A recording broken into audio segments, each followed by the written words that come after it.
My dear brethren, we are continuing with our Bible study. During the last few weeks, we tried to go through the initial chapters of Genesis. We quickly touched upon a few things there. Few other things we went through in detail. Holy Spirit is revealing that evil bondages in several families were released during the Eucharistic adoration today. God is revealing that these were strong bondages that got released, and if you accept it by saying Amen, it will happen in your lives. My dear brethren, let's listen carefully. We went through the first several chapters of Genesis during the past few sessions. I did not talk much about Genesis chapters 1 and 2. We will come to it in detail later. In chapters 3 and 4, we studied about Cain and Abel. We also saw why Cain's offering was not accepted by God. In chapter 6, we read about Methuselah and Enoch. Later, we met this person called Lot and his family. After that, we read about Shem, Ham, and Japheth, the three children of Lot, and we understood why the generation of Ham got a curse. Later, we saw about the kingdom of Babylon. In this entire Bible study, this kingdom of Babylon is extremely important. In the book of Revelation, chapter 17, we read about this war of Babylon, about this prostitute. We need to understand a few things about Babylon regarding the second coming of Jesus. There is a spirit of Babylon. We will learn about that in detail later. This kingdom of Babylon got started in the book of Genesis in chapter 9. The king who laid the foundation of Babylon is called Nimrod. In chapter 11, we saw about the construction of the Tower of Babel under the leadership of King Nimrod, and also saw the languages getting scattered. In chapter 11, under the leadership of Terah, from this country of Babylon, which was founded by Nimrod, God uprooted one family from that kingdom, from this place called Ur in Babylon. That was the family of Abraham. Towards the end of chapter 11, we saw God calling Abraham. When God called Abraham, Abraham went and called his father also, and asked him to come along as well. Hence, his father also travelled with Abraham. God did not like his father accompanying Abraham, since his father was part of the old Babylon. His father was not called by God like Abraham, and hence he waited till the death of Abraham's father. After 5 years, his father died. In chapter 12, verse 1, we see that God called Abraham again. God asked Abraham to start moving from Haran. Hence, Abraham started from there, and when he reached the entry point of Canaan, there was famine in that land. When famine happened, Abraham went to a place without consulting God. Which was that place? Yes, he went to Egypt. When he went to Egypt, he faced a lot of troubles. One suffering was that King Pharaoh came and took away Sarah. Abraham got Sarah back only after God sent great plagues on Pharaoh. As part of that whole process, Abraham received a lot of silver and gold and became very rich. When he became rich, brothers couldn't stay together any longer. Finally, both of them separated. Lot went to a place called Sodom and Gomorrah. In chapter 14, we saw that neighboring countries came together and attacked Sodom and Gomorrah and took Lot and his family as slaves. When a person came and gave Abraham this news, Abraham assembled 318 warriors who were born and brought up in his household, and went ahead to save Lot. After Abraham defeated these 4 kings, when he was on his way back, 2 kings came to meet and greet him. First king was the king of Sodom. When king of Sodom came to meet Abraham, God also sent another king, a priest in a wind, to Abraham to ensure that he doesn't fall into the tempting offers of the king of Sodom. He came in like a wind and went off just like a wind. The name of that priest was Melchizedek. The name Melchizedek means king of peace, king of justice. He was the king of Salem. Later, prophets prophesied about the coming of a person who was the king of justice and peace. Melchizedek was the precursor of Jesus Christ, who was born as the king of peace. Melchizedek came and spoke with Abraham. Abraham, there are 2 sins that could possibly develop within you. First, when you defeat 4 kings with just 318 people, there is a possibility of pride developing within you. Second, after defeating them, when you look at the wealth that is with them, looking at the enormous wealth, you will possibly have a tendency to put your gaze on that wealth. Melchizedek told him that it is God Almighty who is your wealth.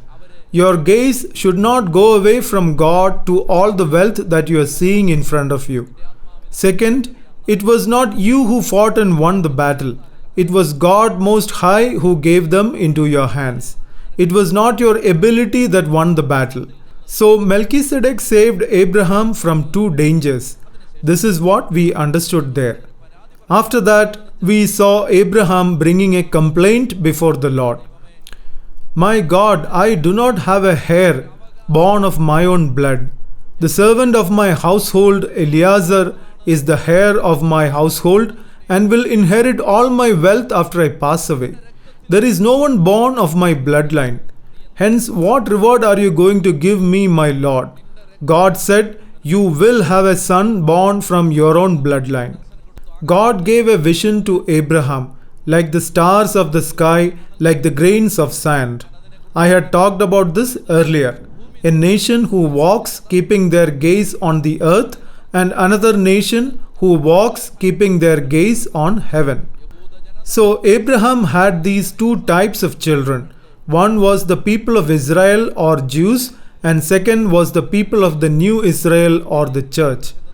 God blessed Abraham. We saw Abraham giving a sacrificial offering to the Lord. We also saw how Abraham drove away the eagles. Now we have reached Genesis 16. It is afternoon time and there is a possibility that some of you may doze off and fall.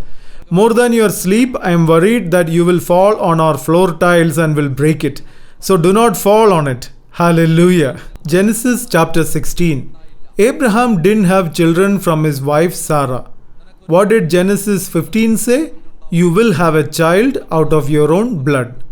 God told this to Abraham and Abraham said amen to it. Sarah waited exactly for a year. Abraham was 75 years old when he got this promise from the Lord. However, Isaac was born 25 years after that. Listen to this. If you got a promise from the Lord, it doesn't mean that it will get fulfilled the next day. It need not happen the next day. For promises to get fulfilled, you may have to wait faithfully for ages. That is when these eagles come. These eagles will come and tell that this won't happen. If God has given one promise, my dear brethren, that will definitely happen. There is a brother here who helps us out with all the services that we do here. A brother who is with us right from the beginning of this retreat center. I am not revealing his name. This brother attended a counseling session few years back, and during that time a message was given to him that God is giving him a key. Later he went through lot of setbacks in life, went through lot of difficulties, lot of humiliation, lot of struggles, and went ahead with his regular day-to-day life like that. but he did not get the key. Lot of years went by. Later, the first set of prayer services started in Basilius College. Father Wilson was also there. Prayer services happened in that chapel there for almost 500 days. I used to go for various conventions during that time. Around 4 to 5 brothers used to come and conduct those prayer services consistently every day. The gate key of the engineering college was given to one of the brothers who used to conduct those services so that they could come in and conduct the prayer services every day. I had given that key to this brother who is right now working in a Gulf country. He got a job and went to a Gulf country. Once that brother went to a Gulf country, this key came back to me. When that key came back to me, I was thinking, whom should I give this key to now? There were 5 brothers at that time. All 5 of them were fully qualified to take this key. One day, God inspired me to give this key to a particular young brother. That young brother never expected to receive that key from me. When I gave the key to him, he started crying. He never thought that I will give him the key. He didn't stay anywhere near that place. Normally, we give keys to people who reside close to the building. But this key was given to this person who stayed farthest from the place. My dear friends, the same brother today has the key of this retreat center as well. Hallelujah. That was a big miracle in the presence of the Lord. Years back, during a counseling session, he got a message that God is giving him a key. But it did not get fulfilled the next day. It did not happen after a week. Whatever he got was all painful experiences. Whatever happened were all circumstances that caused pain and suffering. This key came to him several years after that. If God says, it will definitely happen. It doesn't happen at your time, but in God's time. Hallelujah. If God has told something, that will definitely happen. During the initial days, when I used to preach to only 10 or 20 people, there was a sister named Sister Roslyn who used to teach in St. Albert's College in Ernakulam in Angamali. Roslyn's sister used to call me over phone once in a while, and whenever she called me, she used to give me a message that God gave to her concerning me. I am talking about events that happened a long time back. I had just started this preaching ministry at that time. During those days, nobody used to call me. Those were the times when even people in my own church did not want to listen to me. One of those days, the sister called and gave me this message. Father, I am seeing a vision where you are conducting a retreat for hundreds of priests. I somehow held back my laughter thinking that the sister will hear me laughing. I firmly believed that there was no way this could happen. It won't happen, that was my belief. My dear friends, today when I look back, I have conducted retreats for priests in almost 9 dioceses. Hallelujah. In Sehion Retreat Center, Father Vatail once called me to conduct a retreat, and I conducted a retreat for almost 1500 priests. So when this message was told, I didn't even think in my wildest dreams that this would happen. I could not even imagine it. But God said, you will conduct retreat for priests. Hallelujah. Around 4 years back, I was in Attapadi conducting a retreat for priests assembled there. I had written about 10-12 of my prayer intentions for that year in a white paper, and I used to pray over it. So that paper was there inside my Bible. When Father Vatail came, I gave this paper to him to bless it with a sign of the cross. So Father blessed this paper and did a sign of the cross over it, and in the end wrote one additional item: to conduct a retreat for Kerala Catholic bishops. I did not write that. It was Father Vatail who wrote that.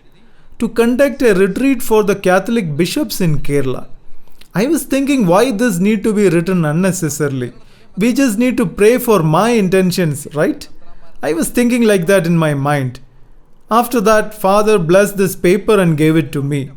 My dear brothers and sisters, this August I am going to conduct a retreat for the bishops of Kerala Catholic Bishops Conference. Hallelujah. If God says, it will definitely happen. Are you understanding what I am saying?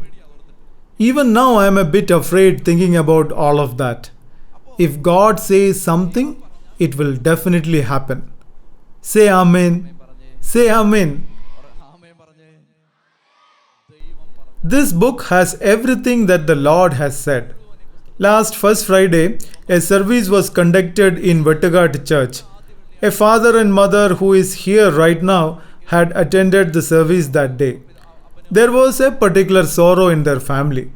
They wanted to come here and pray for a particular intention in their family.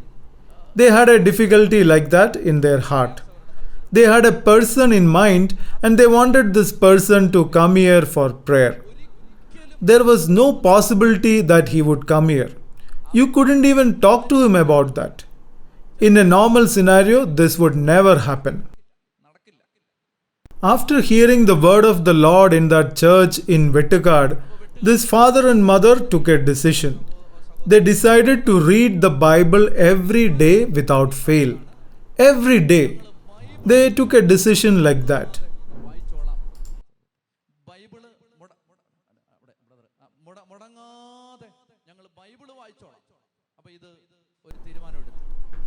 This mother strongly believed in her heart that this particular person will come to Father in this retreat center. This was their intention. This person has to come before Father. This was their intention. Even I also didn't think that this person will come here before the First Friday service. They made this decision sitting in Vettagad Church during last First Friday service. After that, every day they read the Bible and accepted the promises of the Lord and continually prayed. It was Wednesday night. Nothing had happened yet. Nothing moved regarding this intention. Even on Thursday, nothing happened. So they thought, my Lord, this did not happen. My dear friends, think about this also.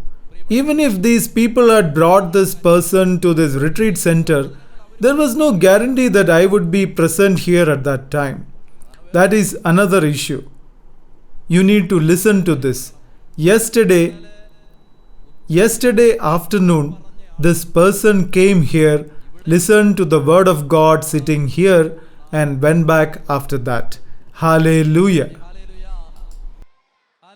This was as per the promise of God, the power of the word of God. They read the Bible and believed and accepted whatever is written there. Half an hour they read every day without fail. I have gotten so many testimonies that I can probably collect all of them and publish a book. How many people? They started to read the Bible and their bondages got released. Hallelujah. What is the magic in this? Do you know?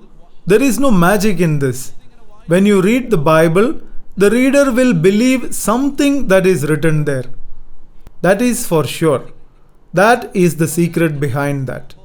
When he accepts that, it starts happening in his life. Let us lift our hands toward heaven. Without slipping off, let us pray to the Holy Spirit for that grace. It looks like few mothers sitting here were told that we have extra food for the day, and looks like they helped us with a double serving and fell asleep after that. Let us open our hearts and minds and praise God, saying Hallelujah, Hallelujah.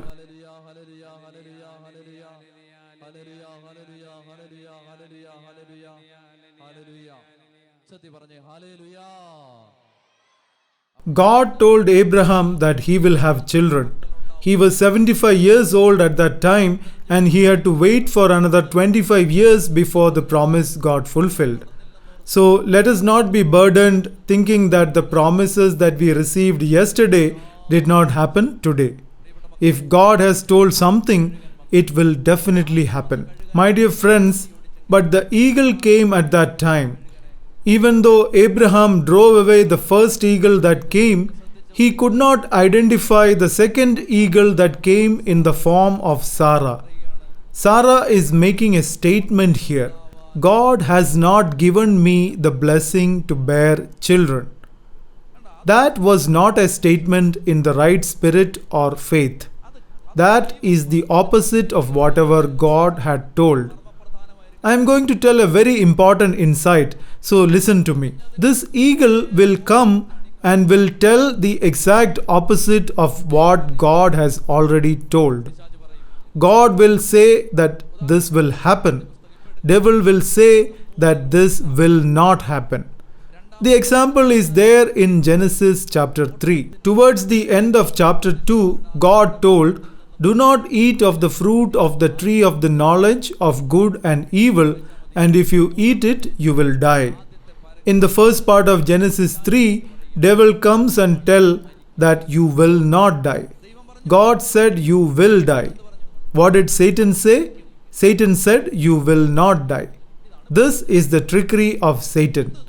Whatever is told in the word of God, Satan will tell the exact opposite of that. Some people say that Bible will say many such things. Priests and religious will say many things like that. My dear friends, you need to pay attention to one thing. Whatever is said in the Bible only will happen. Only whatever is said in the Bible will happen. If you don't walk in that path, God will make you walk through the paths that has been told in the Bible. There is no other way. Whatever has been told in the written Bible will definitely happen. If we say that this is not the path that we want to walk, God will somehow make you come in that path. Just like how Jonah's ship was wrecked, God will bring you to Nineveh where the word of God is preached. There is no doubt about this. Hallelujah. You will say that I am going to go in the opposite direction of the word of God to Tarshish. God will somehow bring you to Nineveh, even if it means God has to destroy the ship that you are traveling in. So do you know what wise people will do? It is better to listen to the word of God and go in that path. I used to tell people who used to stay with me, there are many ways to avoid lot of sufferings in our lives. You just need to follow whatever is written here. Why do you want to get hit unnecessarily? If you try to follow word of God in the paths that you follow, you can avoid lot of circumstances of getting hit. Hallelujah. So evil one will always give statement that directly contradicts whatever God says. God has not given the blessing to bear children. A deliberate negative statement. God has not given it. It will not happen. Old man, it will not happen. Old man, it will not happen. The old lady asked Abraham, "Are you out of your mind? Do you have teeth in your mouth? Don't you look at the mirror and look at yourself? I need to hold you so that you can stand steadily. Are you not ashamed? Are you out of your mind?" Priests and religious will say many things like that. Are you understanding? This is not the script of Sarah to Abraham.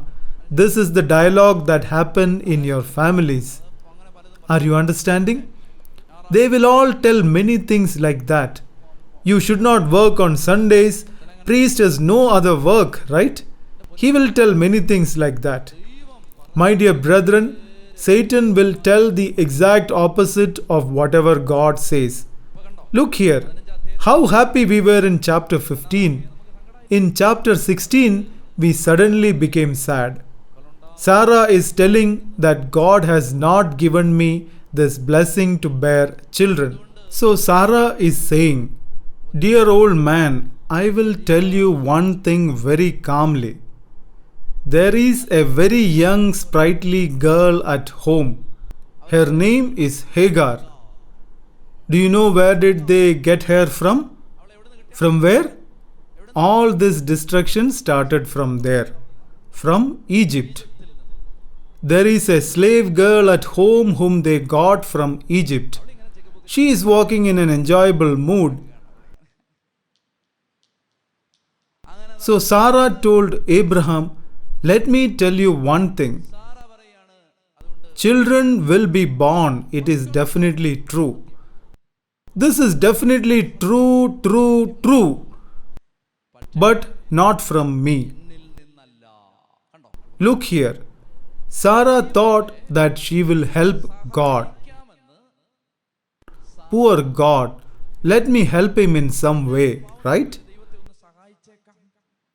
Poor God told that you will have children, but we don't have the capacity for that. Poor God, let us help him somehow. Hallelujah. There are many such people who walk around to help God. Let us think about this. Many people should come to Mount Carmel Retreat Center and a big crowd should assemble here.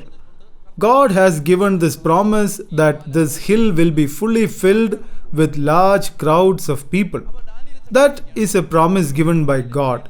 So let us assume Father Daniel thinks like this. Oh, God has told like this. Let me help God.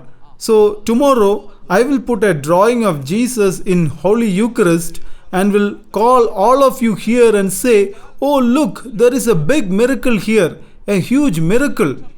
If I make a big scene and call all of you people, 1 lakh people will come here. I was trying to help out God. Do you know what will happen if you try to help God? A nation of people arose who persecuted Christians during that time and even today. It was because somebody tried to help God. There is no need to help God. It may not be a great story to listen to, but still let me tell it. I saw a cartoon sometime back. It is a joke. There is a big statue of our Lord. Below that, a magnet is kept so that the lightning doesn't strike it. One person is saying, "Oh Lord who saved me, a magnet is needed to save you." This is a joke. To save a statue, probably you may have to keep a magnet. But God doesn't need any help from us to save himself. You don't have to help God. Let us think that God is telling like this to one person today. God will save your child. Father Daniel has told that God will save your child. So they are thinking like this. So from tomorrow onwards, let us go in our own ways and take him to a black magician to save him. You should clearly understand the concept that I am trying to explain here. Sarah thought that she will help God. Sarah told Abraham that she had a very good idea, that Hagar is a reasonably good girl. This is a custom that was there in the olden times. So the elder brothers sitting here should not suddenly show more interest here. This is about olden times. Don't say that while I was learning Bible, I suddenly got this great idea. This is about things that happened during the olden times. This is during the time before the law was given through Moses. It could be that a practice like this existed during those times. If one doesn't get children from his own wife, his wife's first servant can give birth to children for him. Look how much this slave girl got promoted, whom they got from Egypt, and what level did she reach. When some evil comes into your life, it will reach till your neck. Once it starts to put a restless hold on your neck, then only you will realize that it has come this far. Abraham thought that God had promised that he will have children. He had even told Amen to him. But nothing is happening. There is no possibility of a child getting born. They are both in their old age. So if there is no option other than Hagar, then let it be. It was a big blunder. So he took Hagar and she became pregnant. When she became pregnant, she changed her tack and started to act in a completely different way and did not give much importance to Sarah. She started showing complete disrespect to Sarah. I'm not saying this. You can read this in the Bible in Genesis 16:4. And he went into Hagar and she conceived. Do you see how the story suddenly turned? First week itself, Sarah received with full payback. First week itself, Sarah received with full payback. Sarah is the one who created this entire arrangement and she suddenly went into distress. Hagar used to abuse her whenever she saw her in front, telling her that she is accursed. Sarah could hardly walk because of old age. My God, it is me who created this big mess for myself. Sarah told Abraham, even though I am old, I am your original wife. Do not forget this. You are the reason for my distress. I am an object of contempt for both of you. Listen here, this is very important. Abraham told Sarah that Hagar is still your slave. I also committed this big blunder hearing your advice. This is a big distress for me. Earlier she used to stand at the door, now she is coming inside the house as if she owns all of this place. Earlier she used to stay away and used to serve us. He himself was disturbed with all of this. I am facing all of this distress after following your wrong advice. So this is a big disturbance for me. So you go ahead and do as you please.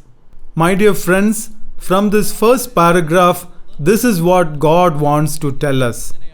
We do not need to provide unsolicited help to God. Whatever God plans to do, He will Himself do it. God doesn't need help even from a small creature to implement His plans. Whatever God wants to do, be it in your home or my home, be it in your church or my church, be it in your community or my community, whatever God intends to do, He will do it. Do you know what we need to do? There is a very good verse in the Bible. I waited for the Lord. We just need to wait for God to complete His work. God will do it. We just need to wait for it.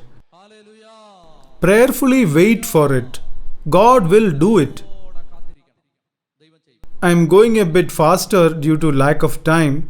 So Hagar left the home and went away, unable to bear the persecutions of her mistress.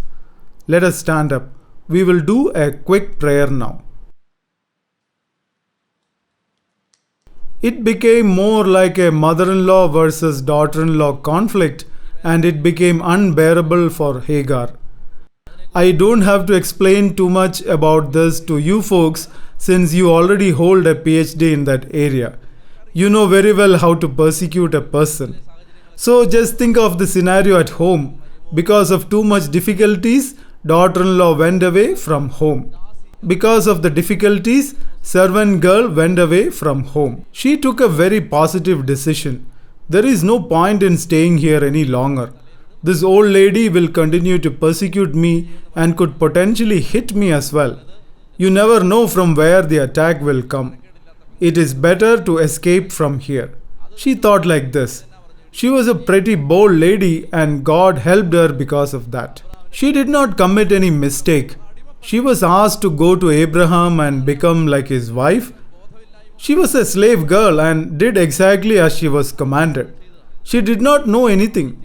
All the blunders were committed by us. She didn't know about it when she ascended to all of these. So she decided like this, let me go away from here. I can't bear this anymore. My dear friends, I am going to give a very important insight here. I have seen a lot of people who have broken marital relationships because of some wrong decisions that they took. Both father and mother had warned that this is not the right marriage decision. Isaiah says, "Cursed is the offspring who got into alliances against the will of God and accumulated disobedience." Do you know what will happen? A relationship that is not the will of God. For example, a marriage. This was not blessed by God. It was a mistake. It became a big suffering. My dear friends, during those times of suffering, I have seen lot of people who try to run away from life itself. My life has been destroyed. There is no hope now. Suicide is the only option now. Only divorce is the option now. God is giving us a revelation here. Whatever may be the disobedience that was committed, in whichever way it may be against the will of God, ultimately God will never forsake a person, be it Sarah or Hagar. We may think that God loved only Isaac. This child was not born according to the will of God. But God will not forsake that child also. God is the father even of that child. So do not be burdened in heart. We have all done lot of blunders in our lives. We have gone through lot of misery in our lives due to all of that. We are suffering today because of those miseries in our lives. Do not think that our lives are destroyed. God definitely has a way out of this. If you have used Google Maps and have driven your vehicles, you will understand this. Let us think for a moment that you don't know how to reach Perumbavoor and hence you put the address in Google Maps. Instead of going via Tengana, you went through another place. I hope you understand what we mean by Google Maps. In my case, I have had experiences where we ended up near a small river searching for a particular place. Google Maps is asking to go ahead, but if you go ahead, you will fall into the river. You can't tell Google Maps that you will die if you go ahead, right? One night we were going for a retreat at a particular place. We put the address, it was a hilly area and we were coming down, and suddenly we noticed that the tires of the vehicle are under water. Because of the prayer support of some prayer warrior somewhere, we managed to come back. We couldn't even turn the vehicle there. We had to reverse the vehicle all the way back up the hilly road. I know that many of you had worse experiences. So when you put the Google Maps, sometimes you will lose way. And when you proceed like that, Google Maps will recalculate and will show you the new route. If you follow Google Maps, somehow it will bring you to the right route. God operates in the same manner and works infinitely better than this Google Maps application. Irrespective of how much you are off track, He will somehow bring you to this Nineveh through the next available path. Hallelujah. So do not be burdened. This is one of the advantages of studying the Bible. More than 90% of people doing the work of the Lord have lost their ways before. Somehow, in some manner, God will bring you back to the right path. Let us close our eyes and lift our hands to the Lord. Let us open our hearts and minds as we pray to our Lord. We have committed many miserable mistakes in our lives. We have done plenty of blunders. We have made wrong decisions, done many things which are against the will of God. My God, I have committed lot of mistakes. Have mercy on me. Pray with an open mind, and today in this Mount of Carmel, the bondages in your family will get loosened today. Sarah started dealing with Hagar in a cruel manner, and because of that, she ran away from her. The angel of the Lord found her by a spring of water in the wilderness on the way to Shur. This is wonderful. God sent His angel to accompany Hagar, who ran away from the house of Sarah. The angel of the Lord accompanied Hagar and finally met her at a particular place. Let us listen to this question that the angel of the Lord is asking Hagar. Hagar, maid of Sarai, where have you come from and where are you going? Listen carefully, otherwise you won't get this. In Bible, sometimes the question itself will provide the answer. You will find that many times questions in the Bible itself provide answers. When God asks a question to a person, sometimes it also contains the truth that this particular person need to recognize and understand. When Melchizedek met Abraham, he told the truth that Abraham needed to understand by stating it in the form of a declaration. He did not ask Abraham to do something in particular. He instead made a statement, and the message to that person was hidden in that statement. The message to Hagar was hidden in the words of the angel. Hagar maid of Sarai. That statement meant that during that time, God's will for Hagar was to stay in Sarai's house, bearing the cruel treatment that was meted out to her. Hagar, where are you going from there? After a couple of years, God himself would have let Hagar and Ishmael go away from the house. Let us assume that God's intention for Hagar was to stay in that house for 10 years, bearing all the pain. This is all part of the grand wisdom of God. We do not know why or what. We can put some probabilities here as to why God was telling like that, but I'm not going to do that since that is not the right way to go about it. Why should this poor lady stay in this house like a slave? There could be other reasons for that. God's will for her was to stay in that house for 10 years, bearing all the pain. That is the will of God for her and her family. So where are you going now? When you encounter troubles in your married life and suddenly decide to walk away from it by going to your own house, sometimes God's will for you and for your future generations may be that you stay in that house for 10 years bearing all the pain. Listen to this, dear friends. God will sometimes allow tribulation in our lives. Times of tribulation. Irrespective of how much ever we pray, we won't get any answer. I am telling this example so that you understand this a bit better. It could be interpreted in a wrong way, but listen attentively. During my college years, my bishop told me to continue with my teaching profession, even after telling and requesting multiple times to relieve me from that responsibility. I had this firm conviction to listen to my superior, irrespective of whatever I may think. I continued to teach in college, even though that was not something that I yearned for. It could be the will of God. The priest, who was also the principal of that college, used to tell me very frequently, every now and then, that your calling is to teach in this college. He used to advise me to reduce my retreats and other activities. He used to tell like this to me all the time. After a while, I also started to think that probably my calling was to teach in that college, and probably God wanted me to proclaim His gospel from there. Why should I desire for something that God doesn't want? My dear friends, this part completely surprised me. Almost everybody that I used to meet at that time used to ask me whether my teaching post was made permanent or not. They used to ask me whether there were any problems with that job.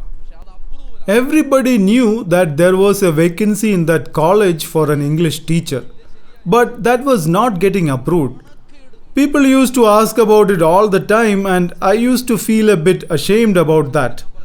Father Wilson knows this. I even requested Father Wilson's help to get my teaching post confirmed. Father connected me with an acquaintance of his to help me out. I contacted that brother and he helped me to move the file to the desk of the person who is supposed to sign it. But that person will never put his signature. He actually is a very important person of the church itself. I used to think like this, my Lord, either send me away from here. I'm not forcefully staying here. I will go somewhere, proclaim the gospel, and will leave. I am not getting released, and the matter is also not getting solved. Think about this. If I am not getting released, then at least this appointment should happen, right? After passing the NET exam, we are roaming around here and there. I am not going to go into the remaining part of my story since some people may get hurt hearing that. Whatever happens inside the college, let it stay inside itself. Essentially, I was facing problems after problems every day. Every day I had troubles. I used to think like this: My Lord, you are very much taking care of all the problems of people in this whole world. For my problem alone, you have no answer. Someone who is wearing a 6 feet clothing and roaming around in this heat. Do you know how many people's houses have I gone to requesting for help? This father who was the principal also used to come along with me, telling that we will somehow find someone who may help us out. Do you know how many nights have we gone to people's houses requesting for help, saying, "Sir, please help us out."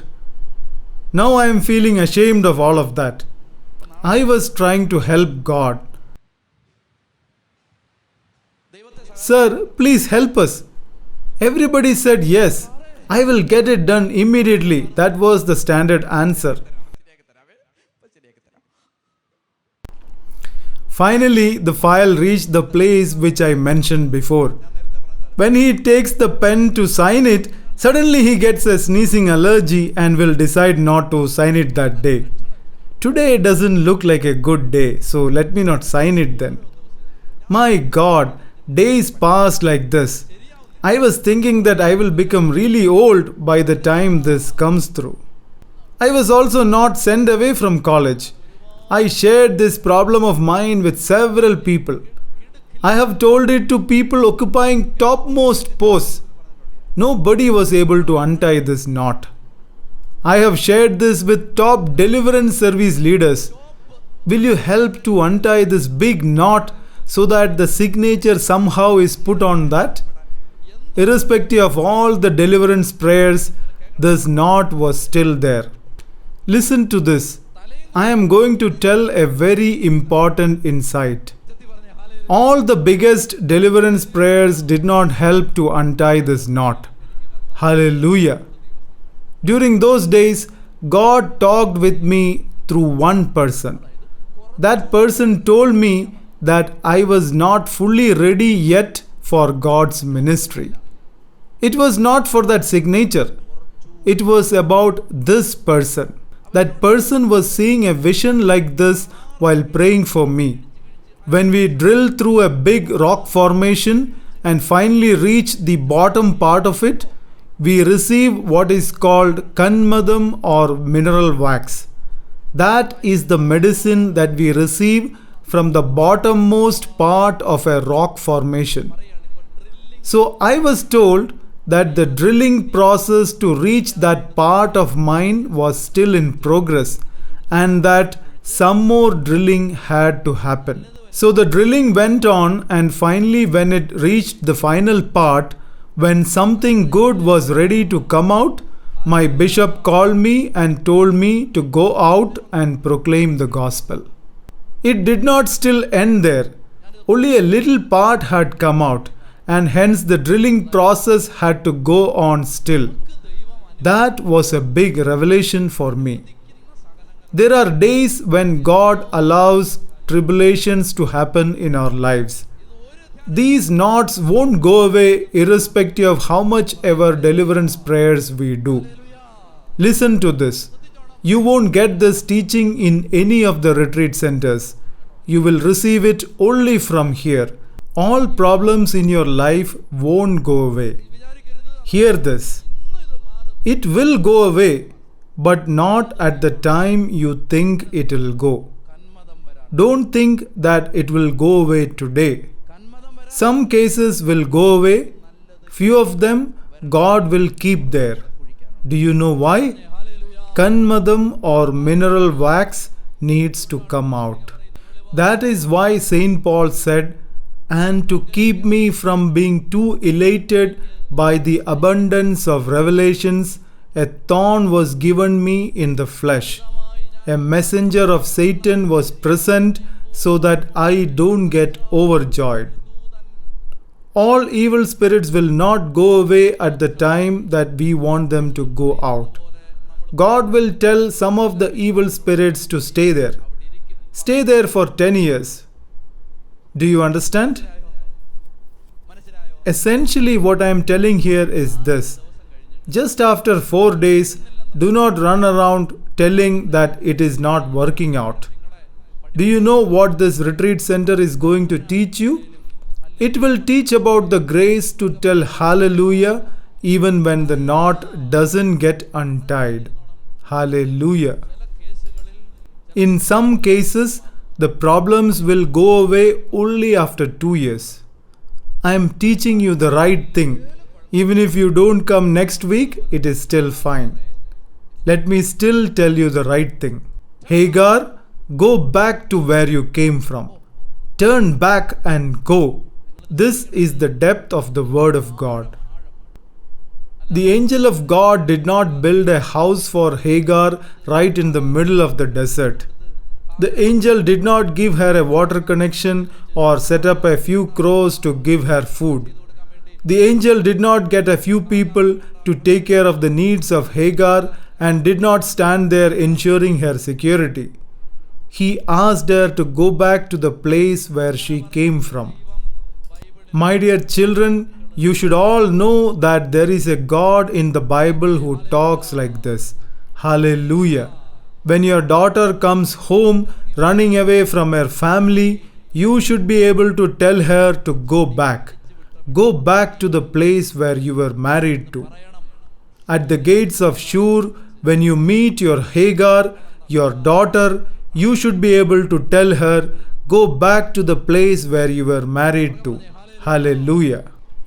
Instead of that, do not support her by constructing a house for her and arranging all the things that are needed for her, and do not make her a good-for-nothing creature. My dear friends, many people who go through sufferings, who serve the Lord but undergo sufferings, when they come to me and share these experiences, I only tell them one thing. You need to accept the suffering that God has allowed in your life. There is no other option.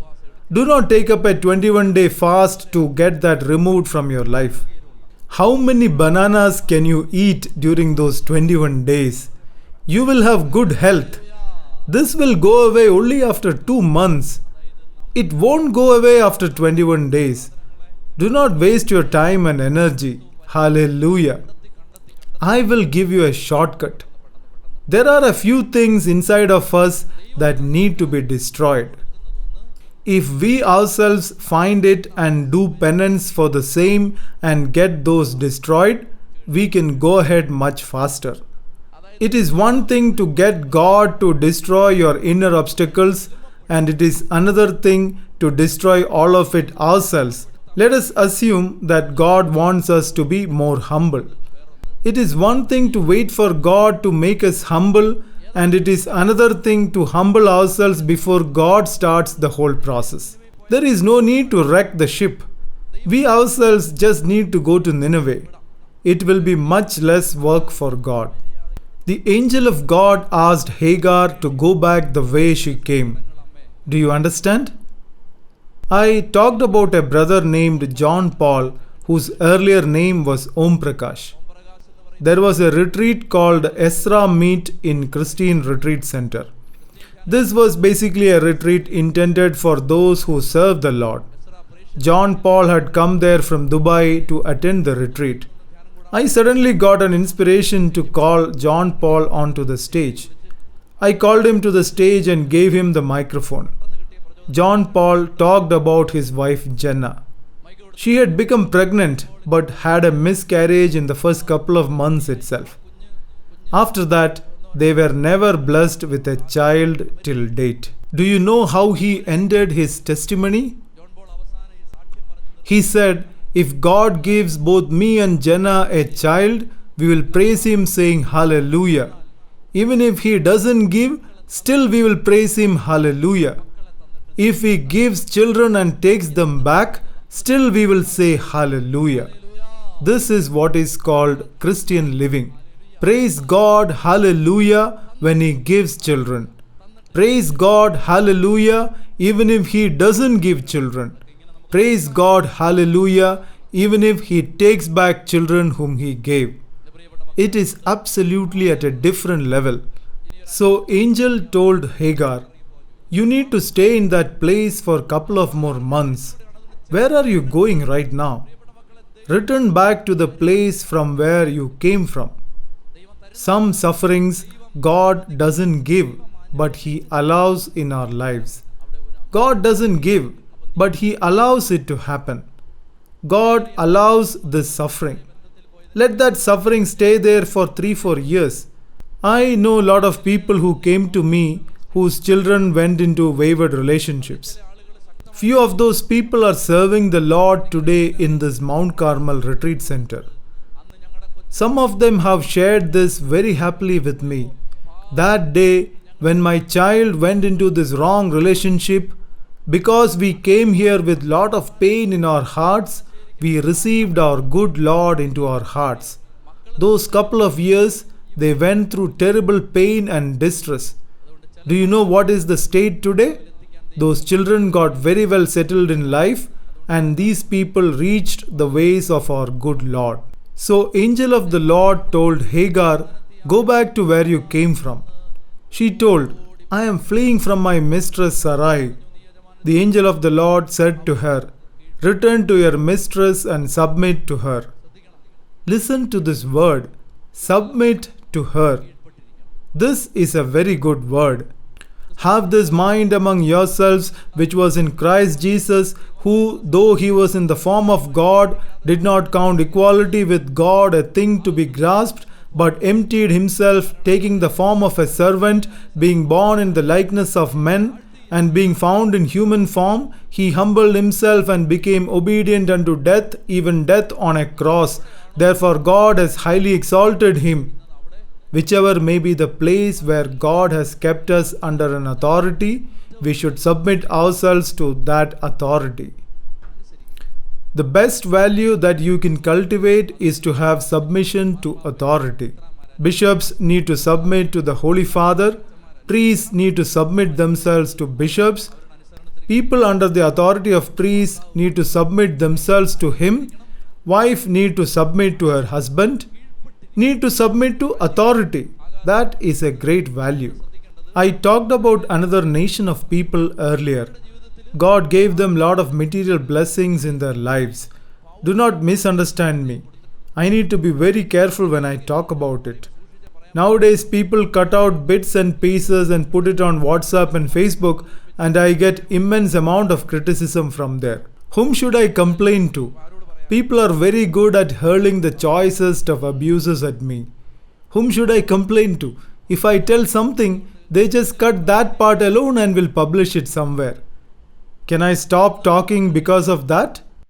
No. Can we burn the house fearing rats? No. Let that rat be there. We will catch it one day with a trap. So all rats better be careful. There is a nation of people who descended from Ishmael.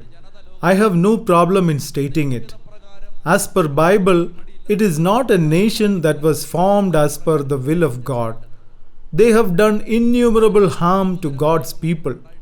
But God has given lot of material prosperity to that nation of people.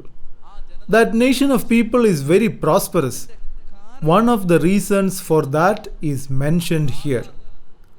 Hagar listened to the angel of God and went back. After that, we don't read about Hagar making any noise in the Bible. Kids have quarreled among themselves. Ishmael and Isaac have fought against each other. That is in their nature. It is written here that your son will be a big troublemaker. So they fought among themselves, and this mother is not responsible for that. Hagar was an obedient woman. I have some goodwill towards her, even if you all don't like it. What did she do? She came on the path that she was called to from Egypt, listened to all that Sarah told her. When it became unbearable, instead of becoming a killer of her mistress, she ran away. When angel of God asked her to return, she returned to the place she came from. After some time, we will read about a story where God Himself gives her water to drink in a pot. The reason for that is she was an obedient lady. She submitted herself.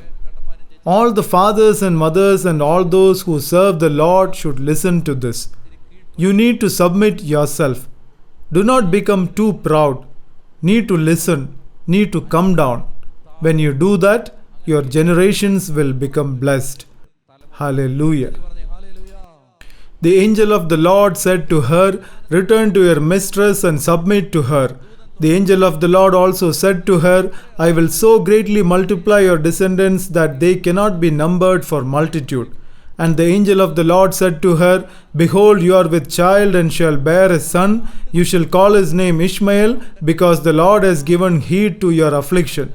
He shall be a wild donkey of a man, his hand against every man, and every man's hand against him. And he shall dwell over against all his kinsmen." So she called the name of the Lord who spoke to her, "You are a God of seeing." Therefore the well was called Ber-lahai-roi. And Hagar bore Abram a son. And Abram called the name of his son, whom Hagar bore, Ishmael. Abram was 86 years old when Hagar bore Ishmael to Abram. Listen to this. God told Hagar to go back and to submit herself. Your child will not get destroyed. The child has few issues and is quarrel prone. He is like a wild donkey and will quarrel with everyone. But a great multitude of descendants will come from him. My dear friends, this is what I want to say as conclusion. There are nations of people who are formed without the will of God, but God has mercy towards them also, because they are also children of God. Let us now stand up. There is a big mercy of God in allowing today's service. Evil one tried to stop everything from morning, but God removed all of those roadblocks. Big trucks came and stopped on the way, blocking the entire road, but God removed all of those roadblocks when it was time for you to come here. So today there will be a powerful deliverance power of God flowing in this place. There are a lot of people who are burdened because of many mistakes that happened in their lives. Do not worry about it. God will get it all corrected somewhere. God operates like Google Maps. Somehow, through some route, He will get you corrected. Do not be afraid. God will bring out good from this generation. Some mistakes have happened. Some blunders were committed. I will give you a very good example. Listen carefully. Adam and Eve sinned. Did they sin? Do not take this in the wrong way. Did Adam and Eve disobey God? Yes. Did that cause curse or blessing to the whole world? Yes, there was a curse that came through it. If they did not commit that sin, would we get Jesus? Will we get Jesus? No. So even from that sin, God came up with something good. Saint Thomas Aquinas calls it lucky or blessed sin. Because they did that disobedient act, because of that blunder, we got Jesus. We got Holy Eucharist. So God can create miracles out of blunders. Say Amen. God will bring miracles in your family from all the mistakes that you committed. Amen. That is the consolation that we get from today's Word of God. We have all committed lot of mistakes, lot of blunders. My God, I can only see blunders in my life. But through all of that, God will somehow take you through different paths and will finally save you. I can't even fathom those ways of God. I was telling this to someone the other day. All the people who are serving in this retreat center today were prepared by God during the past 10-15 years in various places through various circumstances. When it was time, just like we ring the bell and call people for dinner, God called all of them here. Are you not feeling anything? This is something I could never understand even after pondering about it more and more. God made every person to live in a particular place and kept growing them spiritually there. None of those people even thought about any retreat center or any retreat. Nobody knew anything. People used to live in different places according to the light shone on them by God. When it was time, God rang the bell and asked all of them to come here and told that this is the place. Hallelujah. The works of the Lord are all big miracles. So, my dear mother, do not be burdened in your heart. Through your son, God will do a big thing in this world. Through your daughter, God will achieve a big thing in this world. It all happened in this world through a blunder. This particular decision was made through a blunder. All of this were big blunders. Because of that, you are going through a lot of pain and are burdened in heart. Do not be troubled. Jesus will correct all of that. In the end, finally, we won't incur any loss from this business. We only have profit from this business. Today, you may think that, my Lord, this is a big loss. Today, you may think like that. Spending 200 rupees to reach here and another 40 rupees for auto rickshaw fare. My God, this is a loss for me. But this business is like a bumper lottery prize. Hallelujah. So, my dear friends, we only have profit from this business. Only profit.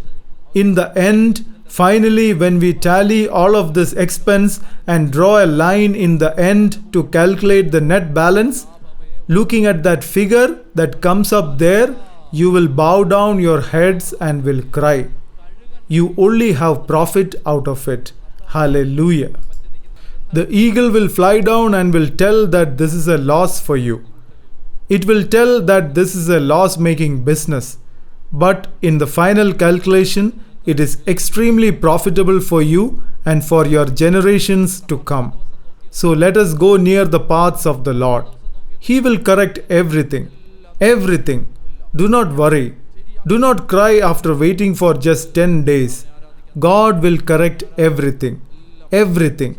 There is no doubt about that. Let us now worship our good Lord.